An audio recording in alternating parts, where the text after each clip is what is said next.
आज कर्नाटक के हिजाब बैन पर सुप्रीम कोर्ट को फैसला सुनाना है। जस्टिस हेमंत गुप्ता और जस्टिस सुधांशु धूलिया की पीठ फैसले को लेकर जो फैसला आएगा उसको लेकर सबकी उत्सुकता बनी हुई है। सुप्रीम कोर्ट को तय करना है कि कर्नाटक में हिजाब बैन का फैसला सही था या नहीं।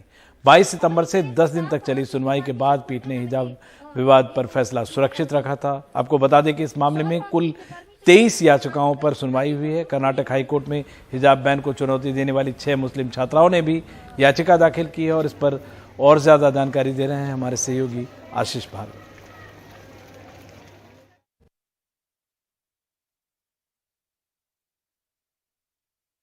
कर्नाटक के हिजाब बैन को लेकर सुप्रीम कोर्ट एक बड़ा फैसला सुनाएगा। जस्टिस हेमंत गुप्ता और जस्टिस सुधांशु धूलिया की बेंच ये फैसला सुनाएगी। करीब 10 दिन तक इस मामले की मैराथन सुनवाई हुई और लगातार दोनों पक्षों ने अपनी दलीलें रखी। 22 सितंबर को ये फैसला सुरक्षित रख लिया गया था। मुस्लिम पक्ष की तरफ से 21 बड़े वकीलों ने इस मामले में अपनी दलीलें रखी। उनका ये कहना था कि ये सिर्फ एक मुस्लिम समुदाय को निशाना बनाने के लिए फैसला दिया गया। अगर शैक्षणिक संस्थानों में चूड़ी, बिंदी, कड़ा आदि को अगर छूट है तो फिर हिजाब पर बैन क्यों लगाया गया है। ये किसी भी मौलिक अधिकार का उल्लंघन नहीं है। कोई भी छात्रा अगर हिजाब पहनकर आती है तो किसी के मौलिक अधिकारों का हनन नहीं होता और अदालत जो है हिजाब बैन के फैसले को रद्द कर दे और हिजाब पहनने की इजाज़त दे, क्योंकि ये धार्मिक आज़ादी की स्वतंत्रता, धार्मिक आज़ादी का जो अधिकार है जो संविधान ने दिया है उसका एक हिस्सा है। और वहीं पर कर्नाटक सरकार की ओर से भी काफ़ी दलीलें रखी गई। खुद सॉलिसिटर जनरल तुषार मेहता पेश हुए। तमाम दलीलें ये थी कि स्कूलों, कॉलेजों में, शैक्षणिक संस्थानों में सामाजिक एकता और समरसता बनाने के लिए इस तरीका का फैसला लिया गया। पब्लिक ऑर्डर बनाए रखने के लिए ये फैसला लिया गया और अगर पब्लिक ऑर्डर अगर वहाँ पर खराब हो रहा है, सामाजिक व्यवस्था खराब हो रही है तो फिर मौलिक अधिकारों पर भी वाजिब पाबंदी लगाई जा सकती है। किसी के अधिकारों का यहाँ हनन नहीं किया गया है। सरकार ने सिर्फ एक यूनिफॉर्म यानी ड्रेस निर्धारित करने के आदेश जारी किए थे। तो वहीं पे सुप्रीम कोर्ट ने भी बड़े सवाल उठाए थे। सरकार से भी पूछा था कि अगर यूनिफॉर्म के कलर की, रंग की, कैप की इजाज़त है तो हिजाब की इजाज़त क्यों नहीं दी जा सकती है। और एक बड़ा फैसला यहाँ पर सुप्रीम कोर्ट की तरफ से आने वाला है। नई दिल्ली से आशीष भार्गव। और केरल में 2 महिलाओं की हत्या का मामला सामने आया। इस हत्याकांड में बलि देने की बात का सनसनीखेज खुलासा हुआ है। कोच्चि के पुलिस कमिश्नर ने एनडीटीवी से कहा है कि उन्हें संदेह के आरोपी दंपति ने भी उन महिलाओं का मांस भी खाया है। पुलिस ने कल 3 आरोपियों मसाज थेरेपिस्ट भगवंत सिंह, उनकी पत्नी लैला और उनके एजेंट मोहम्मद शफी को गिरफ्तार किया। आरोपी दंपति ने तंत्र मंत्र से पैसा, शोहरत हासिल करने के लिए नरबली दी। उनका एजेंट शफी ही उन दोनों महिलाओं को लालच देकर आरोपी के घर लाया, जहां उनकी बलि देकर दफना दिया गया। इस घटना के बाद पुलिस पिछले कुछ दिनों से लापता लोगों के मामले की जांच में भी जुटी हुई है। पुलिस ने प्रेस कॉन्फ्रेंस करके कहा कि इसके लिए विशेष जांच दल का गठन किया गया है।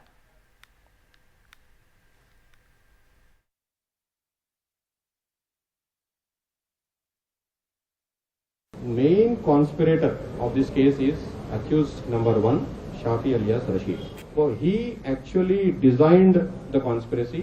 He trapped A2 and A3 into believing that human sacrifice is needed for their financial well-being. Kerala में 2 महिलाओं का जो बलि लिया गया वो अश्मयुगीन अपराध है। यह बहुत ही बर्बरतापूर्ण कार्रवाई है, हत्या है और इसका जितना भर्त्सना की जाए कम है। पूरे देश का और केरल में तो मैं देख रहा हूं कि सारी महिलाएं बहुत गुस्से में है।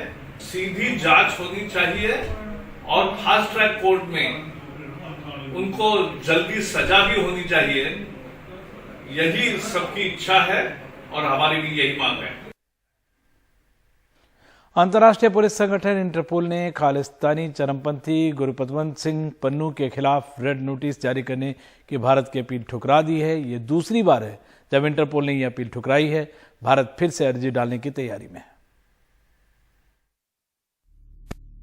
खालिस्तानी संगठन सिख फॉर जस्टिस के फाउंडर गुरपतवंत सिंह पन्नू के खिलाफ भारत सरकार की चल रही कार्रवाई पर इंटरपोल ने सवाल खड़े कर दिए हैं और रेड कॉर्नर नोटिस जारी करने की भारत की मांग ठुकरा दी है। इंटरपोल का कहना है कि भारत सरकार पन्नू के खिलाफ पर्याप्त सबूत देने में असफल रही है।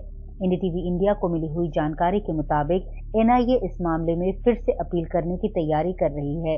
गुरपतवंत सिंह पन्नू पर आतंकवादी और देशद्रोही गतिविधियों में शामिल होने के आरोपों में कुल 22 मामले दर्ज हैं। वो प्रतिबंधित संगठन सिख फॉर जस्टिस का कानूनी सलाहकार है। पन्नू अभी कनाडा में रहता है। भारत सरकार ने 1 जुलाई 2020 को गुरपतवंत सिंह को यूएपीए कानून के तहत आतंकवादी घोषित किया था। ये दूसरी बार है जब इंटरपोल ने भारत सरकार की आरसीएन जारी करने की अपील ठुकराई है। ऐसे में भारत सरकार को कुछ और ठोस सबूतों के साथ तीसरी बार कोशिश करनी होगी। नई दिल्ली से नीता शर्मा की रिपोर्ट।